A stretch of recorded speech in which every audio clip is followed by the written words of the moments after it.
Okay, Chloe said she hid the amulet in the attic. The only way in is through the broom closet.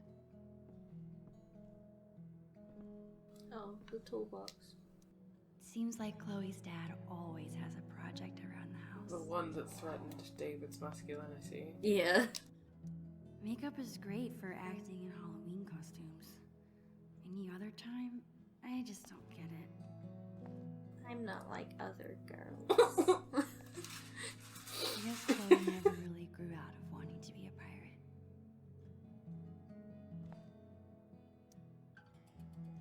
The things inside this cabinet haven't changed very much over the years. Do you remember that Tumblr trend that was like, there was the other girls versus me thing, and then there was the Tumblr trend of shipping them? Yeah, that came up recently. Yeah. As well, it's come back on Twitter of like finding all these old like other girls memes and then turning them into girlfriends. Yeah, there's like an Instagram account that someone sent me that is literally just turning all of those like I'm not like other girls memes into like gay fan art. And it's iconic. I don't remember what the Instagram account's called, but I literally saw one yesterday on Facebook. It wasn't like a shipping one, but it was like someone saying that they were not like other girls for their entire life and then getting to college and being lonely, but then the other girls invited them to sit together and then they were like, other girls are funny and kind and smart. And I was like, okay. That's cute wholesome. female friendship. That's wholesome. I feel like I've definitely got over some of those barriers in my life. The door to the attic Yeah, is I mean, inside that the broom I'm closet. not like other girls thing, which, you know, I absolutely went through that as well. I was very Same. like that. Is internalized misogyny, right? Because we're basically told to think that there's like good and bad femininity and that there's like a correct way to be a woman. Chloe's mom bought me a toothbrush And we're told because that I women spent are the like night fake yourself. and stuff, Well, and I used so to. so society is like you have to set yourself apart from femininity and from women if you want to be taken seriously. Yeah, it was like all these girls, like if I want to show that my smarts are like important, then I need to set myself apart from these girls. Yeah, for sure. I felt the need to do that. I don't think I've ever actually seen anyone reading these books. And I think that that's also because, like, for me personally, I think I was kind of, like, resentful that I wasn't, like, I didn't think that I was pretty or popular or anything like that. It's not my favorite. So place I in the house. definitely, like, I need projected to head that to the onto other girls who, like, there was nothing really very Yeah. wrong with them. I definitely had that too, and like being in an all-girls school, especially where the other girls were also doing a similar thing of like demonizing mine and my friends' nerdiness, or like not liking XYZ thing because they thought that their way of doing femininity was the right way. Yeah. Basically no one wins. Yeah, for sure, because it's just set up to make women and like people who like grow up as women and are aligned as women, like us, for example, who are not entirely fitting into that category now, but were raised and socialized as women. Yeah, it's interesting how the not like other girls also ended up being like, oh, it's because I'm queer and because I'm not a woman, because I'm not a girl. Yeah, I am Janet. the Janet. Yeah, yeah. That that aspect of it's really interesting as well. I think that like the retrospect from a trans perspective is like entirely different as well, isn't it? Yeah. It's awesome that Chloe's mom wants to teach kids. She'd be really good at it. Yeah, because like looking back on it, like if you look at how I dress now and stuff in terms of femininity, maybe not entirely because I don't like wear big brands and I wear a lot of bright colours, but I wear makeup and things and that would be considered like other girls, but because of my gender identity, it's completely different. Yeah, for sure. And that's one big thing is like when I realised I was non-binary, I felt a lot more comfortable expressing traditional femininity because I didn't think like I didn't feel like I had to set myself apart in another way. Yeah, I completely get that, and I think that that's a really common experience of a lot of people feel like because femininity is so demonized in our society that you have to like set yourself apart somehow. And like I remember I had a really long phase where I insisted that I hated the color pink because you know, my entire life. Yeah, because like pink like symbolized femininity and Yeah. all of the horrible associations with femininity. So I insisted like that I hate pink and I didn't want to be, and I think that was more me not like trying to resist the gender roles that were and expectations that were being put on me as well. That was definitely part of that. Like, because I also feel like growing up I resented that, you know, people wanted me to dress a certain way or perform femininity in a certain way, and my rejection of that definitely was just completely rejecting femininity. And now that I'm older and I understand these things more and I understand my gender and my queerness more, I feel I love pink. It's one of my favorite colors. It's a good color. I'm a big fan of like baby pastel shades of pink, and like I feel so much more comfortable with like wearing makeup. I don't do it that much, but like I've started doing it quite recently and presenting as more feminine because I feel free of the expectation, if that makes sense. Yeah, definitely. I also think a lot of the way that I used to dress in like through my emo phase, a lot of it was like, even though a lot of people would pick on me for like the way I dressed and say that it was weird, a lot of it was trying to hide myself. Yeah. Like my family said that when I cut all my hair off, my mum was like, "Oh, you're so much more confident now because you're not hiding behind that massive wall of hair that you had." And I would like wear dark colours and stuff, whereas now I wear fucking rainbow dungarees and like wear all these bright colours because I don't mind being seen as much. Yeah. Which is quite a nice positive development in my life. Yeah, that is nice. I think it's something that I'm still struggling with because for me, and like I'm sure you can relate, like I feel like because of my breast size and stuff, that's always impacted like how I am able to present. Like I will also always felt like I wanted to like hide my body, and I still kind of feel like that because of like my breasts,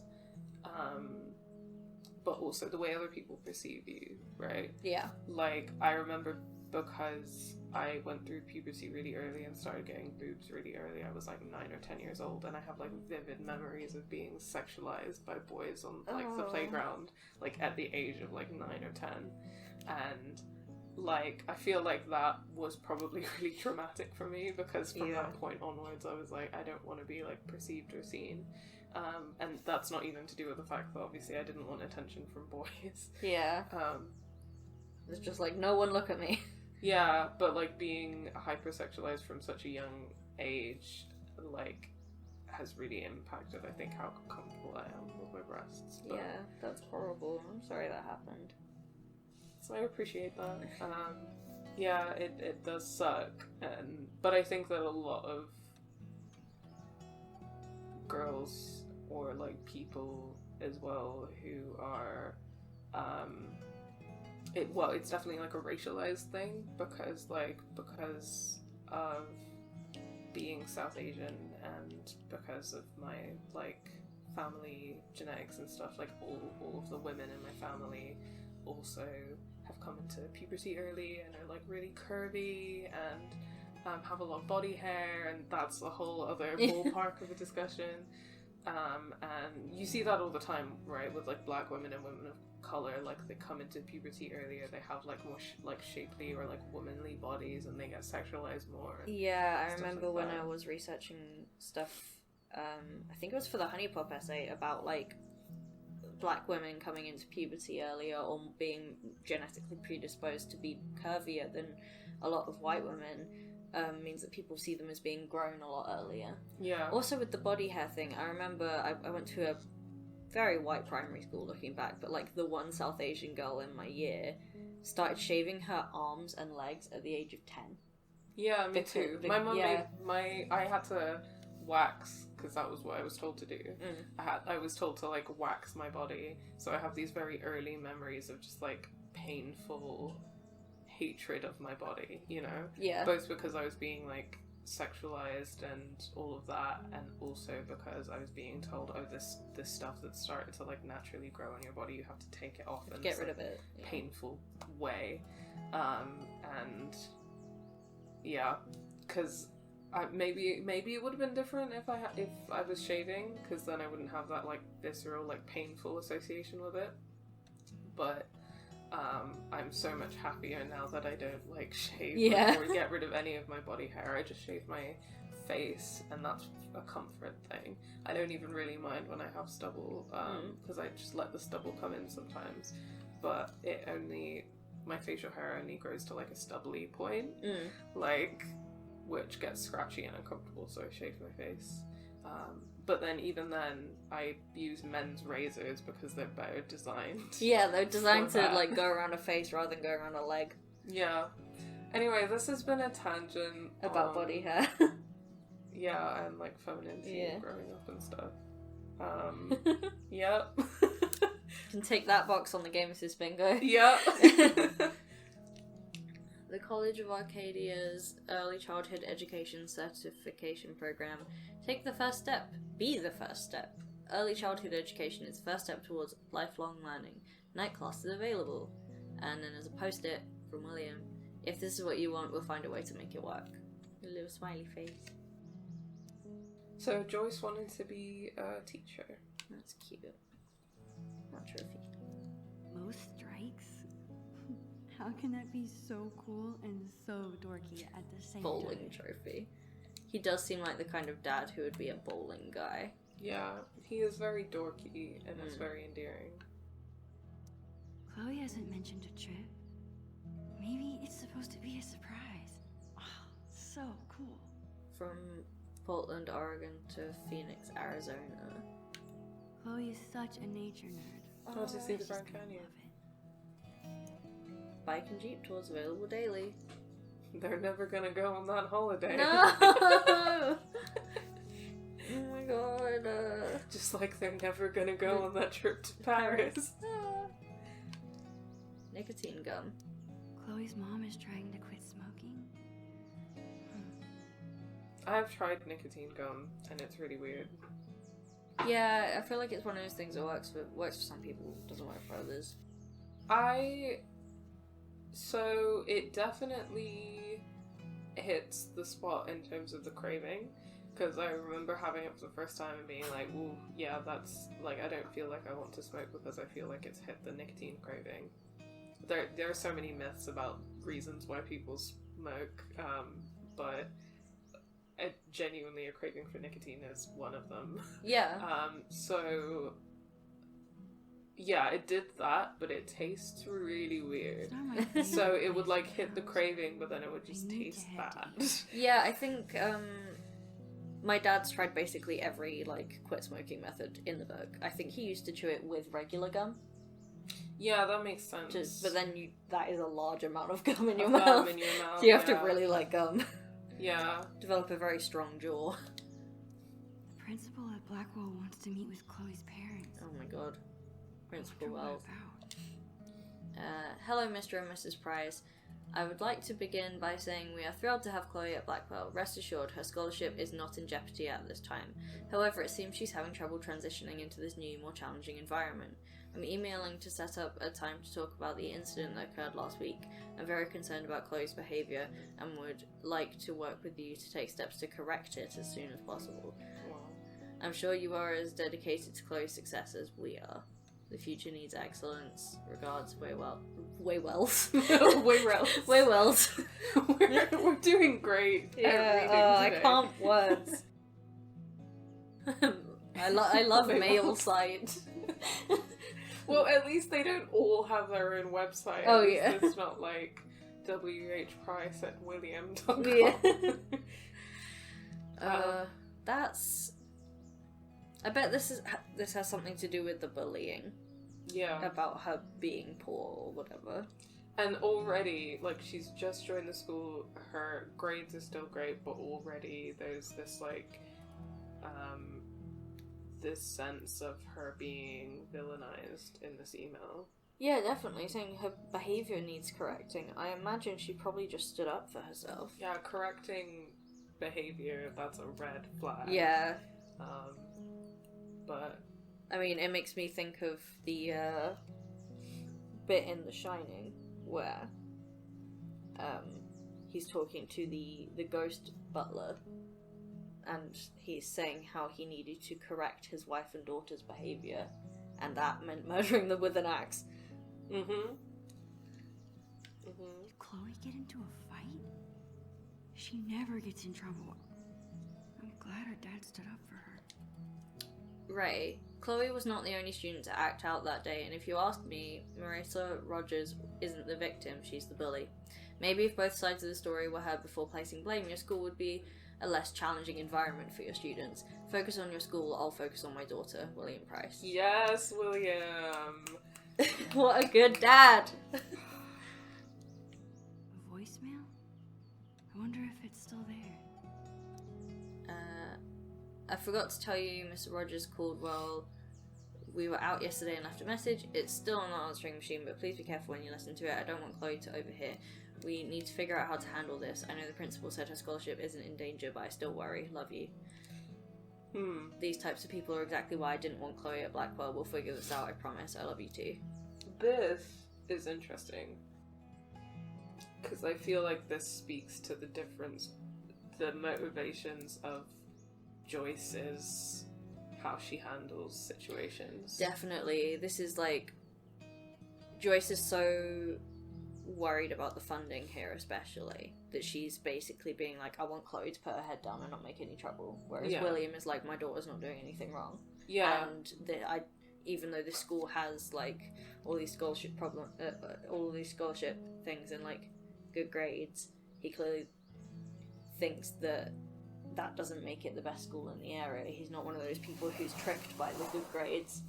And he'd rather she went to a school she felt comfortable at. Yeah, and I think that it also just reminds me of what she said in the last episode we played, I think it was, where she was saying, or like she said in her journal that she missed her dad because he treated her like an equal. Yeah. And he clearly like prioritizes her emotional needs, and I think that Joyce is like, she means well and stuff and she wants Chloe to have opportunities and everything, but she's not prioritizing Chloe's emotional needs. She's prioritizing her having access to the fancy school. Yeah, and I think William understands the nuance of like, if Chloe is emotionally secure and happy, then she will find the opportunities at whatever school she is at. Yeah. Sometimes I really wish I had siblings. To Aaron Price. Oh, is this William's brother? Yeah. Hey, Aaron. Oh, yeah, because he's been mentioned in terms of giving the family money in the first game. Yeah. Finally used your pressure washer today, and I just wanted to say thanks again for letting me borrow it. Works like a charm. It's not our dream house, but now it can at least be the right colour. If you want to come over next weekend and give me a hand, there'll be a cold beer in it for you. Give me a call. Hope everything at work is still going well, and tell Linda I say hello, William. He emails like I do. Every sentence ends in an exclamation mark. Yeah, that's weird. Well, also, yeah, he was painting the house blue because it's Chloe's favourite colour. Which is so cute. I'm gonna cry. Oh, Chloe's parents are so cute. Oh. Bless them. They kind of look like Zach and Juliet. A little bit, yeah. Chloe's parents are so cute. Hey Max, are you coming to the big game tonight? Bigfoot's Will's rule. makes the best Belgian waffles. No other diner could even come close. Canon, she chooses Belgian waffles over bacon omelette. Yeah. It's canon. It's so sweet that Chloe's mom takes this photo with her to work. Cute. Ew, Dad. I don't think I could ever handle a real-life murder investigation. Oh my gosh. Also, We, at the end of the last before the storm proper episode, we forgot to consolidate with Life is Strange Bingo, but we will consolidate with Life is Strange Bingo after this episode because this still counts. Oh god, but character death. I always like to imagine I could open that wardrobe and step into another world. I mean, when we get to the end, we'll have a whole debate about what counts, because we've gone back in time, so...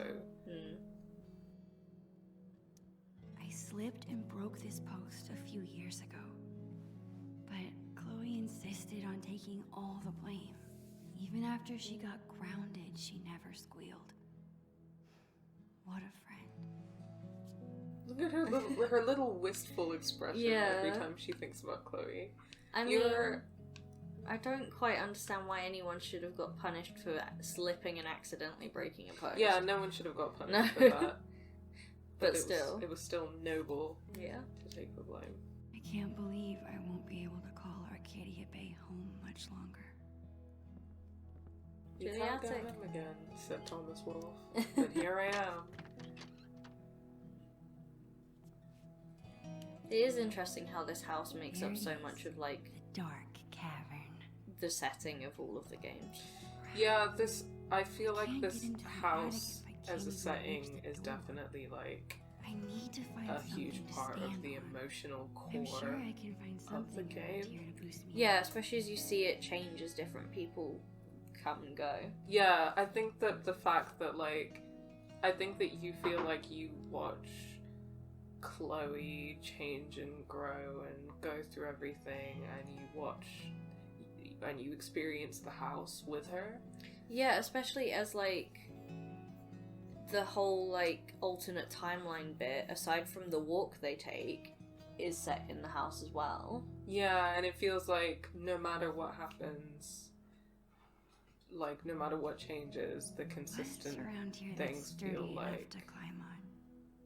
The house feels like the consistent Yeah, thing, like, that you will know? always be the Price house. Yeah.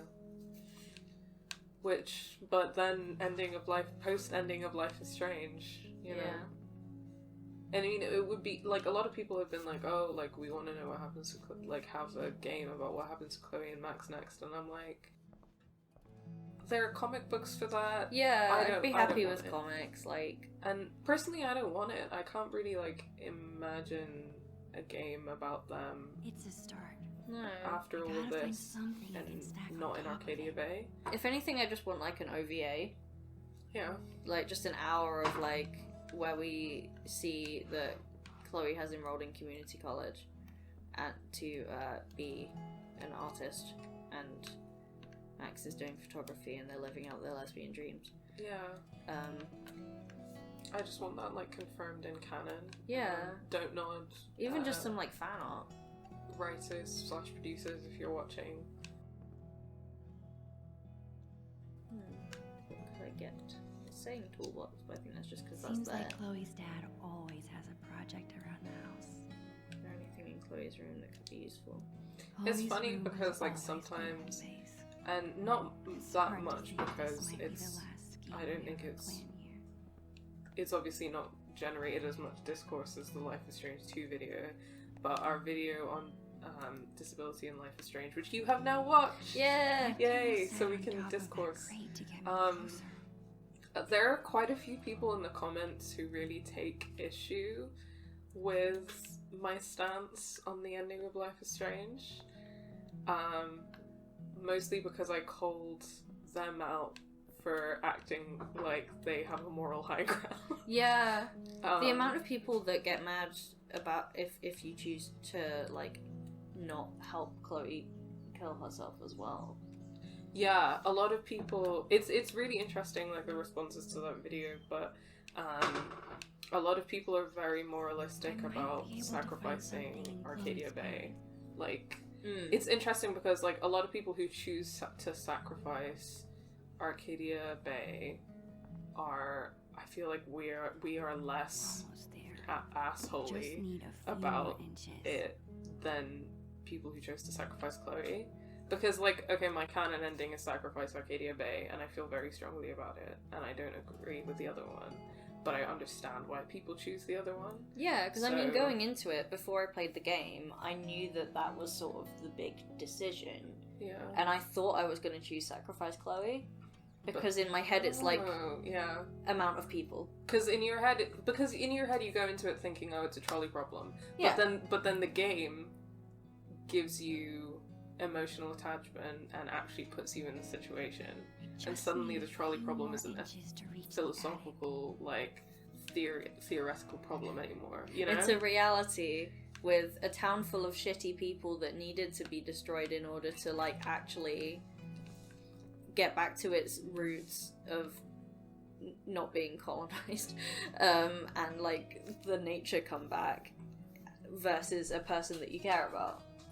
Yeah, and, like, does that reflect on what I would do in real life? I don't know. None of us know. But it is a video game, it is a story, and those choices in stories are symbolic, right? Yeah. And I think that what I was strongly arguing in that video was that Maybe I the could stand on symbolic some wheels. choice is like that you either sacrifice like a disabled queer woman for like the status quo to continue, or you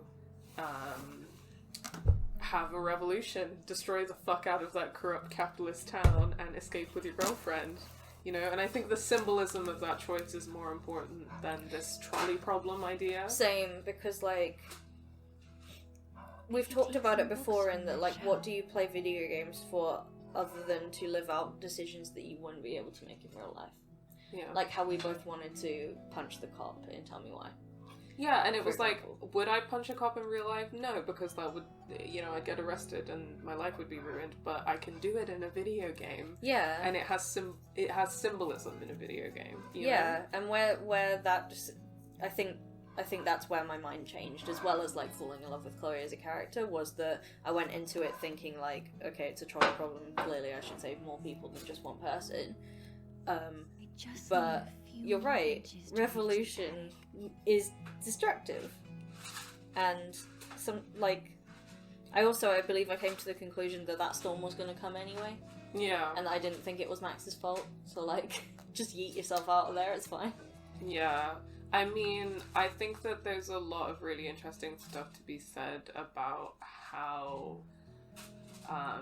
guilt operates in that game, and how guilt operates in the fan reaction to that stuff, because you know that whole sequence in the last episode where like doppelganger Max is trying to make you feel guilty, and then everyone in the town is trying to make you feel guilty and try and influence your decision, and like the main tool that they use to try to influence your decision is to make you feel guilty. And then, like, I'm always struck by the fact that, like, in that sequence, everyone in the diner is like, no, don't, like, ruin my life. You should feel super guilty about all of this. And then evil Max is like, you're a terrible person and you should feel guilty. And then in the other sequence, there's no moralizing. You just walk through your memories with Chloe. Yeah. And that's it. It's objective fact. And also, I bet they never felt guilty about all the shit they did to Chloe. No, but also people love to discourse about whether Chloe's a horrible person. I haven't seen it yet, but one of the most recommended videos that redirects to our videos on Life is Strange is one called Life is Strange, The Worst Best Friend. Oh no. And every time I see it, I'm like, I can't watch it, because if it's going to talk shit about Chloe, then Yeah. I can't do it. You need to be prepared. Yeah. Maybe someday I'll make someone watch it with me. I would watch it with you, and then we could formulate a video response a la old days of YouTube. Yeah. To defend why she's not a bad best friend. Yeah, that is a very important use of our time and resources at Game Assist, is defending Chloe Price. Especially if a lot of their arguments for her being a bad best friend is based in misconceptions of people with BPD. That's true. That's very true.